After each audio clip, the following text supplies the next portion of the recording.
Hello again, Gibson family and friends. Well, here we are, another week as we've entered into it and has begun. And what is this, week nine, I want to say? I think it's week nine of this season that we've entered. Again, you know I miss you. You know I love you. You know that I think about you, pray for you often. And I was thinking this morning, and I've got my trumpet in hand and was just tinkering around a little bit. And there's a familiar maybe to you, although I don't know. I shouldn't assume a melody that I think comes out of the gospel tradition, and it's a setting of Psalm 116. I love the Lord. He heard my cry. I want to say Whitney Houston made it popular. She sang it, I believe, in the movie The Preacher's Wife. So maybe you'll recognize it from there, or maybe you've sung it before. I don't know.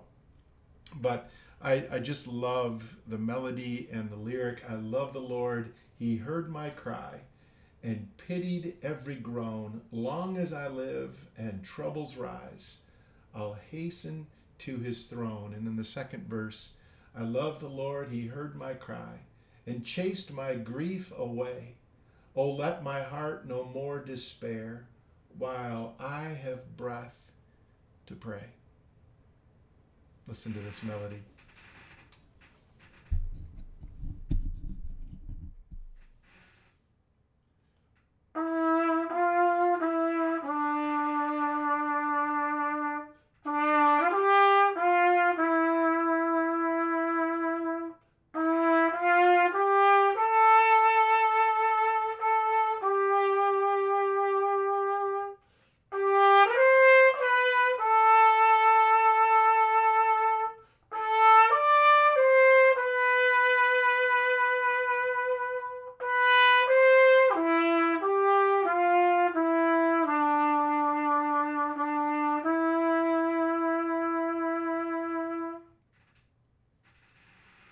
You remember Philippians? I'm sure you do.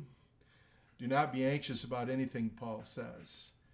But with thanksgiving, present your requests to God, and the peace of God, which transcends all understanding, will guard your hearts and your minds in Christ Jesus. We've been reflecting on Philippians 4, and I wanted to just reflect on the next couple of verses in this passage as well, because I think they're so good, and they meet us where we are today in our current situation. So here's how Paul continues right after what I just said. Verse 8, finally, brothers and sisters, whatever is true, whatever is noble, whatever is right, whatever is pure, whatever is lovely, whatever is admirable, if anything is excellent or praiseworthy, think about such things. Think about such things. The noble, the right, the pure, the lovely, the admirable, excellent, praiseworthy. There are all kinds of thoughts, all kinds of pieces of information, all kinds of media that any of us can consume in our culture today. Relative to the pandemic, relative to anything, we have no shortage of information that we can take. And some of it will bring us good thoughts, and others of it will bring us unrest and unease and unsettledness. And that's my main concern, because I see it. I see it too. I see it and hear it on television sometimes when I'm passing through. I don't land on any current news or stations for any length of time today, just because I know that the stuff that they feature and the way that they talk about it only inspires fear, it seems. And so rather I need to choose whatever is true. Oh, there's all kinds of untruth out there, people. All kinds of untruth. You know that. Never has it been more important for us to be discerning, to know what is true, whatever is noble, whatever is right, whatever is pure, whatever is lovely, whatever is admirable. If anything is excellent or praiseworthy, think about such things. What we put into our ears, what we put into our eyes, what we put into our minds and our hearts will have an effect on how we live each day, the attitude, the mood, the emotion that we feel. And so it's not the sole determiner, of course, but it certainly can move us and push us in directions. And so I'm just resonating in my own life and in my own heart because I ride the emotions too. There are days that I feel strong and confident and hopeful, and there are other days, depending on things that maybe I hear or things that I see, that cause me some anxiety too.